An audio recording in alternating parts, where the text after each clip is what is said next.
Paramount to make the movie. So he was against it. And we had to rise above that the best way we could. And we did it legally, you know.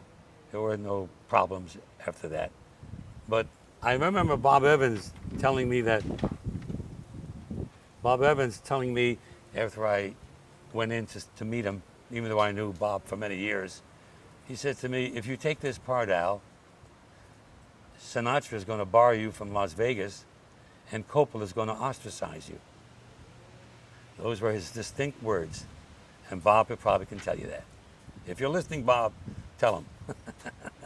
And but I didn't find that a problem. Didn't find that a problem. I overcame both of those problems. And you know, that's pretty difficult to do in Hollywood. Was there a difficulty with Frank Sinatra after that with the two of you? No. No, Phyllis McGuire made sure of that. There was no problem. I tell you, we rolled right over him. No problem.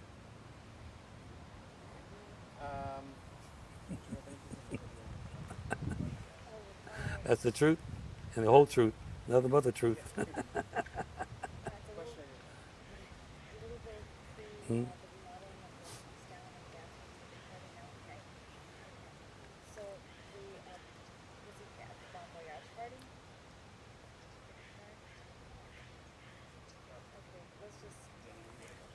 Anyway,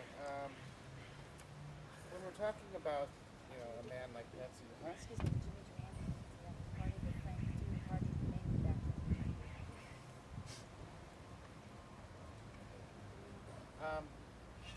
after you built the fireplace, Yeah.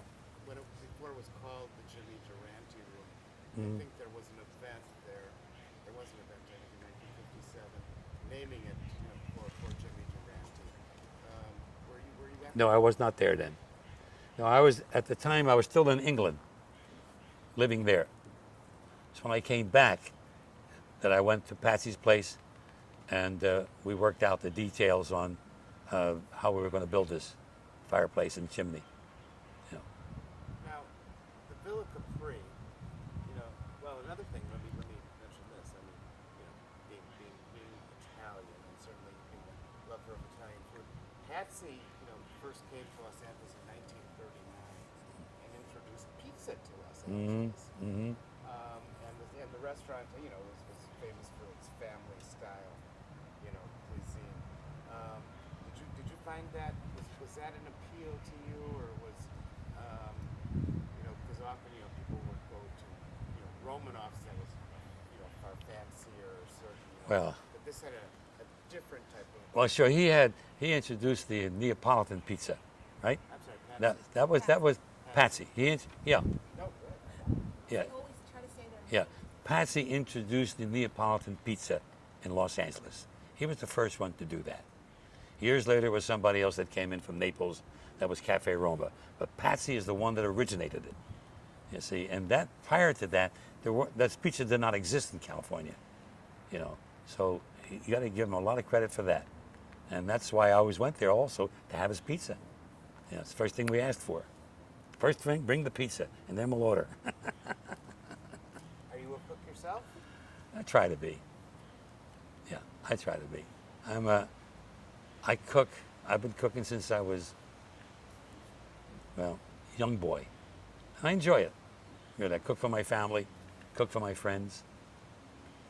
Now, you mentioned earlier that you actually that you know, you grew up in Philadelphia, where many singers came from, and you actually gave Frankie Avalon. Yeah, Frankie Avalon. Yes, as a matter of fact, I was with Frankie not too long ago, and we were talking about Patsy, you know, and he says to me, and when I went there to see Patsy and ate in his restaurant, he took me over to this fireplace, and he says, Al Martino built this.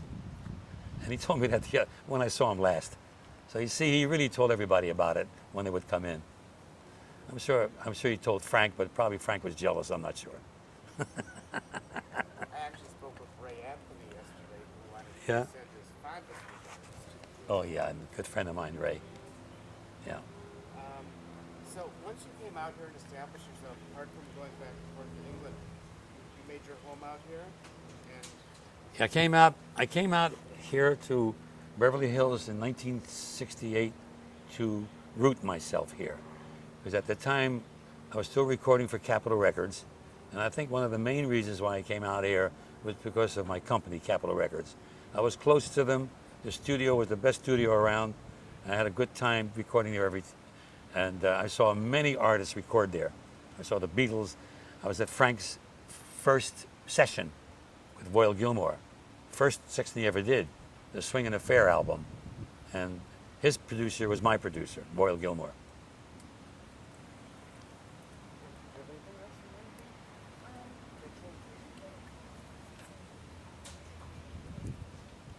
Yeah, no, that would be good.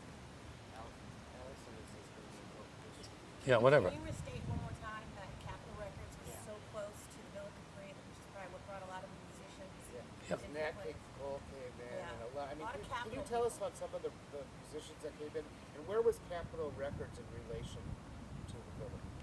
Well, in relation, Capitol Records, in relation to Patsy's, was extremely close. Maybe a 2-minute car ride. And of course, it attracted many of the musicians that worked at Capitol Records, and even the engineers and the producers, and even the president, Alan Livingston, would all come there. So you see, it was geographically, it was in the right spot. And I was very happy to see all my friends go there too. Now, Capitol Records plays an important part because there's so many people that came back and forth. So can you clear something up for us? Yes. How did that little stack get on top of that building? Do you know who inspired that? King Kong. I'd always heard that thing Paul wanted it to look like, you know, a needle playing Yeah. a stack of records. Yeah. Well, Is that is a building phenomena, how they get those things up there. But they do. They have ways, scaffolding, things like that. You know, but it gets up there. Think of the Empire State Building, right? If they can do that, they can do the other thing at Capitol Records. Yeah. So you've been out here a long time, and you know, into the '70s, and you had made The Godfather. Yeah. Did you still go to the Villa Capri Of course. after Oh, yes. Oh, yes. You know, Godfather was 1971, 72, and I was in Beverly Hills almost 3 or 4 years. Of course, I think we have a photograph of myself and my wife and Patsy in 1968 when we were there. So it's the same year we got here. So I didn't waste any time going there, believe me. Where else can you get a great Italian food? Where else can you get such atmosphere? That was the place to go to. Now, Patsy, let's talk about Patsy as a man. I mean, would he come and greet the Yes. guests? Tell me what Patsy would come to the table and greet us all the time. He would sit with us and talk to us. We talk about everything. We talk about celebrities, talk about our lives, and we just it was a great night being there, and to have this what do you call it, the discussions that you would always remember the rest of your life. Tell me a bit about the Sons of Italy, because we've heard of many stories about the Sons of Italy. Well, they had their meetings there. I'm sorry, Sons of Italy. The Sons of Italy always had their meetings at the Durante Room, along with many other organizations. Capitol Records would have their meetings there. Celebrities and business people. It catered to a lot of industries other than showbiz. One of the things that we heard about the Sons of Italy events It that was Italian American vets. Yeah. Unless that's the Sons of Italy. I don't know. Wasn't the Sons of Italy? Well, the Italian American vets is with Yeah. the FBI. Same thing. it'll work. Yeah, we heard, you know, we've heard stories from a few people that, you know, when these events would go on, often there would be cars sitting outside writing down license plates. Well, possibly, but I don't remember that. After all, I was very young, and we're talking about in the early 50s now, aren't we? Yeah, Not only the 50s, the 58, I think in the early 50s as well. So if there were cars out there, I was too young to notice it. I was just getting in the show business. yeah. We also, I mean, and we had, you know, we heard also that, you know, during the Kennedy, you know, campaign, Well, that's in '63. Yes, that's possible. Absolutely possible. Yes. Now, Patsy also, he had a little place in Catalina long before you came in 1948. For one season. Yes, I wish I had known that. I probably would have gone over there then. But in '48, I was living in New York City. But I know Patsy did have a place there. Yeah. Patsy had a place in Catalina. Catalina. Yeah. Patsy had a place. Patsy had a wonderful restaurant in Catalina. Unfortunately, I never had the opportunity to go there. Now, just after that, and I don't know if you've been, but he moved from there, and you would appreciate this, being someone who worked with bricks. He took the brick pizza oven Yeah. from Catalina, And put shipped. it on a barge, brick by brick, and moved it to the farmer's market in 1949, where he opened up Patsy's Pizza. So he literally brought his oven and then rebuilt it at the farmer's market, where Philomena today, still. Yeah. runs. So you're saying that Patsy DeMorta brought the oven that he had in Catalina and moved it brick by brick to Hollywood. Is that right? Well, what I can't understand is why didn't he call me to have it built? That's, I mean, now, what year was that? That's what, 1952, right? That would be up in 49. 49 when he moved over. 48 or 48, 49. 49. But may I ask you a question now? Yeah, can you do that one more time? 'Cause Yeah. We're talking and laughing. Yeah. Why don't you say, I heard that Patsy took the oven, right, brick by brick, and brought it from Catalina to the farmer's market, where he opened up. The farmer's market. Yeah, No, farmer's okay. I was going to ask you when did he built the one Villa Capri in Hollywood? What year was that built? 50. So it's 2 years after I was there. Okay, so now you want me to say, I heard that Patsy DeMorta took this oven that he had in Catalina Yeah. and brought it over to Hollywood brick by brick. Put it on the boat and brought it over brick by Farmer's brick. market. Farmer's market. Farmer's Yeah. But I do like the part of what I don't understand is Yeah. why. Yeah. So just do that all again Yeah. with that great tag Yeah. again. Why did he call me? Yeah. Okay, but I understand that Patsy DeMorta had this restaurant in Catalina, and he brought his oven over brick by brick to the farmer's market. And what I want to know is, how come he never called me to build that oven? Is that all right? Sounds great. Well, if she has any trouble Yeah, with that's it, what I was going to say. Now I know who to call if I need it rebuilt.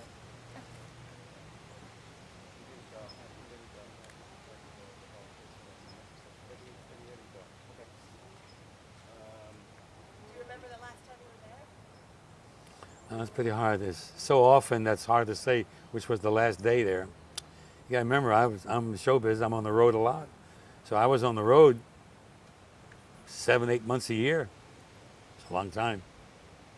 The restaurant actually lasted until the early 80s. And Yeah. in 1982, they filmed a movie called Body Heat. Yeah. And Phil Right. Nicholas came So I out. was still here, but I was He living. was in it. Yeah, you were in it.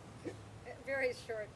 I was the host. No, I was just the hostess for a very short. I remember the Body Heat. Can you name some of the principals in that movie? William Hurt. William Hurt. Craina, Who else? Richard Craina, Richard Craina. and Kathleen Turner. Kathleen Turner. I remember it well now. Philomena doing Now, can we get more specific questions about Patsy DeMorta? Yeah. That's what this show is all about. Absolutely. I don't want to get into Tell me about my. Patsy DeMorta as a man. What would you, how would you describe Patsy? Well, first of all, he was a very generous man. I'm sorry. He was a Patsy DeMorta was a generous man. There's no doubt about it, and a lovable guy. He had a charisma about him that when you met him once, you want to see him again. And this is what his whole thing was about. Patsy DeMorta. He met a lot of friends, and people went there just to talk to him. And what else can I tell you? He was a good friend of mine for many years, and we miss him. If you were here today, is there anything that you never had a chance to say to him that you would say to him today? Yeah, if he was here today, I probably would approach him and say to him, you know, Patsy, you've always been successful with these restaurants. And now that I'm sort of almost thinking about maybe retiring one day, I'd like to open up a restaurant with you, and I'll even build it for you. How's that? That's what I would ask him. Yes, I would. That's great. Huh? That's great. Can I just Yeah. ask, are you done? Sure, go ahead. Well, I just, But Mickey, answer for me. yeah, Mickey Cohen, did you see him at the Villa Capri? Well, I'm afraid not, but I knew of him very well. The Covadas. Did you ever go into the Covadas, the restaurant that Patsy opened? No, can you give me the year on that? 1962, I think it was. It was very elegant and beautiful on Wilshire Boulevard. It was called the Covadas. I remember it very well. I remember the Cravatas. Yeah. I don't believe I was ever in it, but I do remember. See, at that time in '62, I was living in New Jersey, a place called Cherry Hill. I didn't move out till '68, so, but the name is extremely familiar for Cravatas. Oh yeah, on Wilshire Boulevard. I am the only one in the family that seems to remember this, but I remember Dean Martin, hearing a Dean Martin version of When the Moon Hits Your Eye Like a Big Pizza Pie, Right. that's Patsy DeMore, something like that. I remember hearing something like that. Yeah. Did you ever remember hearing anything like that anywhere? Did Dean Martin ever record that's DeBore using Patsy's name? Or using something about Patsy, the bill of something? Don't remember that. I'm sorry. That I don't remember. Because because Frank, when he did Isle of Capri, he puts in his own Meatball or something Yeah. like that. People on There's a meatball on her finger. Probably Sammy Kahn did that for him. Sammy write it? Sammy Kahn was a great lyric writer and did a lot of things for Frank. Yeah. Parodies he would do. I would say Sammy did that. Were you at the opening of the second Villa Capri in 1957? I'm sure. No, I wasn't there at the opening. I was still in England. I didn't arrive back to America until 1958. See, because I spent a lot of years there, 6, 7 years in Great Britain. So when I came back, the Villa Capri already been built. It was built in '57, right? I was still in England then. Yeah. Sammy Kahn would write those very Yeah. fun lyrics. And now, what would Jimmy Van Heusen's role have been? Jimmy Van Heusen was a great songwriter, but I don't think he may have done something for Frank, but Sammy Kahn was the man that did these parodies, all of them. Come Fly With Me. He wrote that song, as a matter of fact. Sammy wrote that. He was good at it. Sammy was good at it. And Frank Sinatra depended on Sammy whenever he had these celebrity things that turned out to be funny shows. Sammy would participate in writing the lyrics. So tell us all what you're doing today. Are you still performing? Very much so. Just arrived back from Great Britain. I did a dozen concerts there. Ireland, Scotland, London, England actually. And now I'm on the threshold of making some new recordings. And I'm very optimistic that it could mean maybe another comeback. You never know. Working on it. Well, this has been very, very. What's that? I have a couple questions. Did you ask him about the food? He gave you a great answer. Sure. Can you talk a bit about the food at the Villa Capri?